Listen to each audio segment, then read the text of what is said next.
बांग्लादेश ने इंडिया से 50,000 टन चावल मांगे।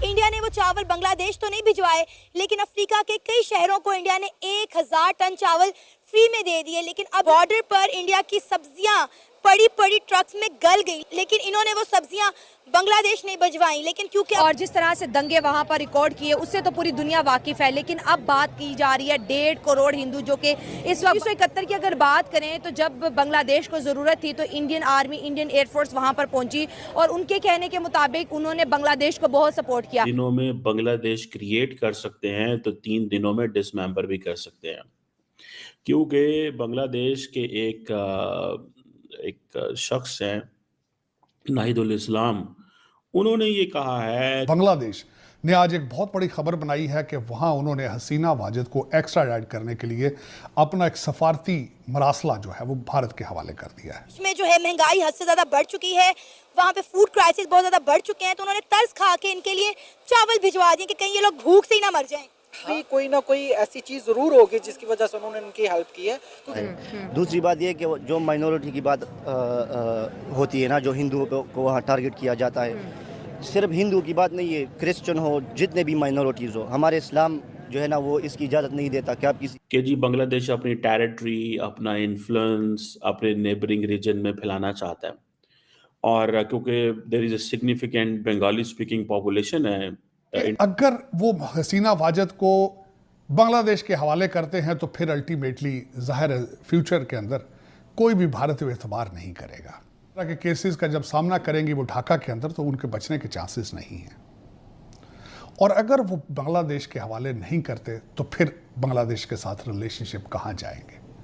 बांग्लादेश इस वक्त देखा जाए तो एशिया में बिल्कुल पाकिस्तान बांग्लादेश के हालात एक ही जैसे हैं।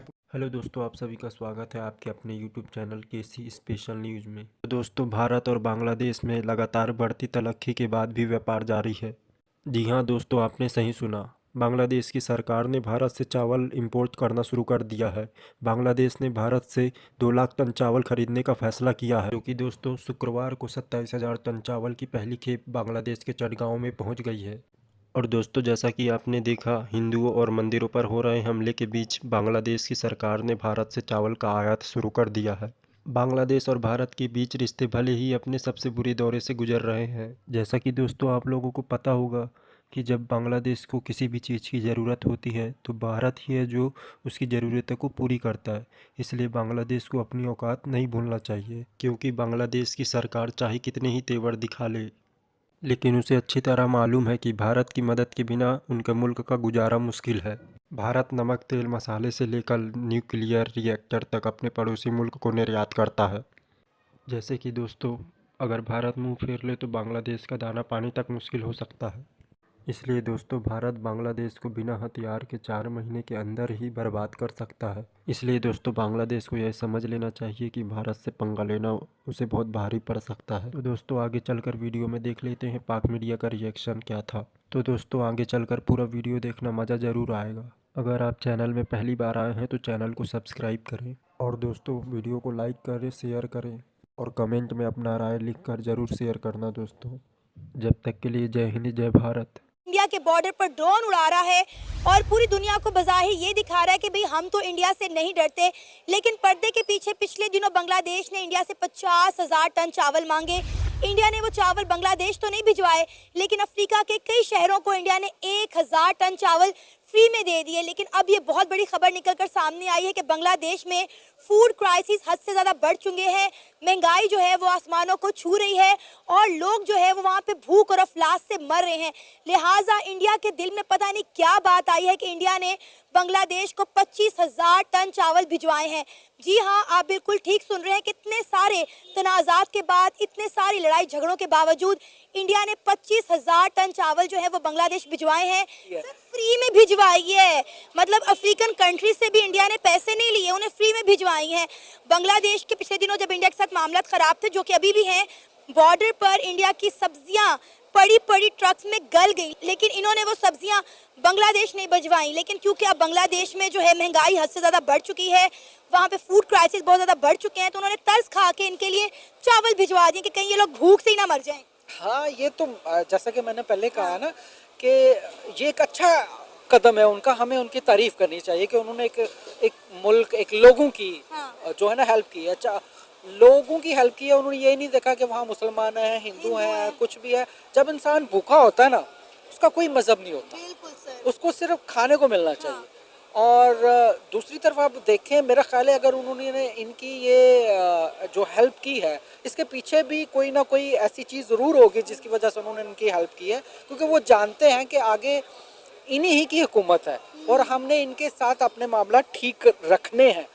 थोड़े से मामलात आते हैं मुल्कों के आपस में, दूरियां बढ़ती हैं, लेकिन वक्त के साथ साथ वो एक दूसरे के करीब आ जाते हैं। मफादात तजारत की वजह से होते हैं। बांग्लादेश के अंदर हालात जो है काबू से बाहर हुए और जिस तरह से दंगे वहाँ पर रिकॉर्ड किए, उससे तो पूरी दुनिया वाकिफ़ है। लेकिन अब बात की जा रही है 1.5 करोड़ हिंदू जो कि इस वक्त बांग्लादेश के अंदर निहायत मुश्किल का शिकार है। अब अटैक जो है हिंदुओं पे किए जा रहे हैं, हिंदू मंदिरों पे किए जा रहे हैं, हिंदू स्टूडेंट्स के ऊपर किए जा रहे हैं, सनातनियों के ऊपर अटैक्स किए जा रहे हैं।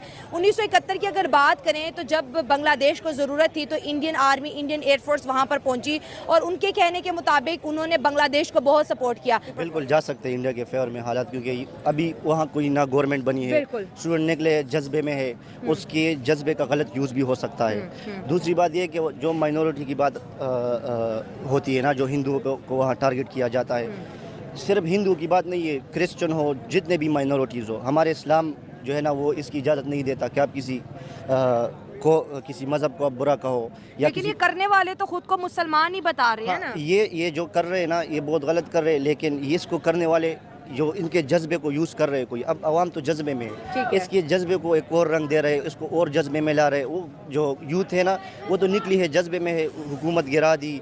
अब जो आर्मी वहाँ पे उस हुकूमत बनाना चाहती है, उसको भी वो नहीं मान रहे। तो इस वजह से माइनॉरिटीज़ को जितने भी ममालिक में है, वो बांग्लादेश हो, अभी वो माइनॉरिटी को किसी किस्म का नुकसान नहीं पहुंचना चाहिए, उनका पूरा हक होना तो चाहिए। जो बांग्लादेश में 1.5 करोड़ हिंदू टारगेट हो रहे हैं, उस पर क्या करिए। और बांग्लादेश में जब भी ऐसे धरने होते हैं, हिंदुओं को वो बहुत ज़्यादा टारगेट करते हैं, मंदिरों को टारगेट करते हैं, चर्चेस को टारगेट करते हैं। जी, ये बिल्कुल गलत कर रहे हैं। ये कुछ मखसूस लोग कर रहे हैं, मखसूस जमातें हैं जिनके जज्बे को जो है ना, फंडिंग भी होती है। फंडिंग होती है, हाँ बिल्कुल, इनको बाकायदा फंडिंग होती है। इसके के हालात को खराब करो, हिंदुओं को टारगेट करो, क्रिश्चियंस को टारगेट करो, उनके मंदिरों को या चर्च वगैरह को टारगेट करो।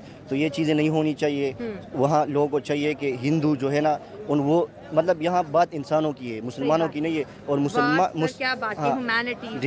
और मुसलमान को तो चाहिए वो एग्जाम्पल सेट करे कि वो माइनॉरिटी की इतनी इज्जत करे जितना हमारे इस्लाम ने बताया है। इस्लाम माइनॉरिटी की इज्जत करता है, हर मज़हब की, उस गलत कहो ठीक कहो, उनकी अपनी जगह है। भारत के अंदर एक बहस चल रही है जिसको मैं देख रहा था कि भारत के वन ऑफ द टॉप जो डिफेंस एक्सपर्ट है मेजर गौरव आर्या, वो भी ये कहते हैं कि अगर हम 13 दिनों में बांग्लादेश क्रिएट कर सकते हैं तो 3 दिनों में डिसमेंबर भी कर सकते हैं, क्योंकि बांग्लादेश के एक शख्स हैं नाहिदुल इस्लाम, उन्होंने ये कहा है कि ग्रेटर बांग्लादेश की बात की है उन्होंने।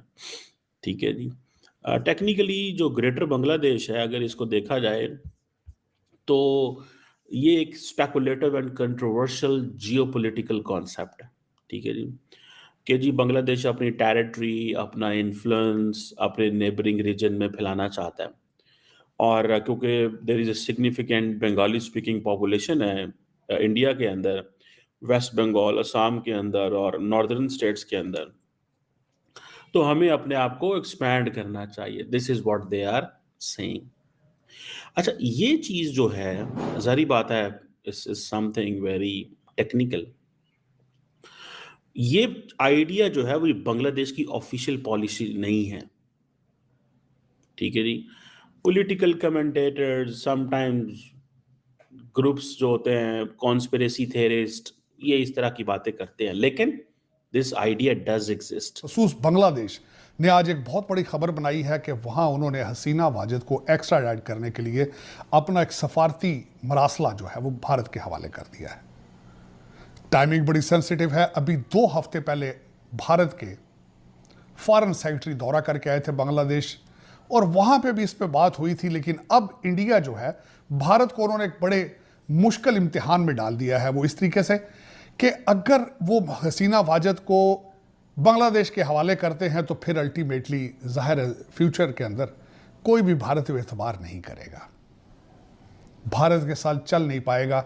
और इस वक्त हसीना वाजिद को 150 से ज़्यादा केसेस जिनमें जेनोसाइड, मनी लॉन्ड्रिंग और कत्लो गारत पता नहीं क्या क्या, और उनके अंदर एक $5 बिलियन का केस भी है कि रशिया से वो एक कोई पावर प्लांट ले रही थी जिसमें उन्होंने $5 बिलियन की रिश्वत ली है। इस तरह के केसेस का जब सामना करेंगी वो ढाका के अंदर तो उनके बचने के चांसेस नहीं हैं। और अगर वो बांग्लादेश के हवाले नहीं करते तो फिर बांग्लादेश के साथ रिलेशनशिप कहाँ जाएंगे। बांग्लादेश इस वक्त देखा जाए तो एशिया में बिल्कुल पाकिस्तान बांग्लादेश के हालात एक ही जैसे हैं, पॉलिटिकल इंस्टेबिलिटी है, इकोनॉमिक क्राइसिस हैं और कानून की बालादस्ती दोनों कंट्रीज के अंदर मौजूद नहीं है। अब हसीना वाजिद के जब अगर एक्स्ट्राडाइट करने की बात की जाए तो दोनों कंट्रीज के दरमियान ट्रीटी मौजूद है। 2013 के अंदर ट्रीटी हुई थी जिसको 2016 के अंदर उसमें अमेंडमेंट्स की गई थी, लेकिन उसमें एक क्लास ये है कि अगर गुड फेथ में नहीं है, अगर किसी पार्टी को ये शक है कि वो फेथ नहीं है इस चीज़ के ऊपर कि जो जिसको एक्स्ट्राडाइट किया जाएगा उसके हालात क्या हैं, तो उसकी पाबंदी करना भी ज़रूरी नहीं है।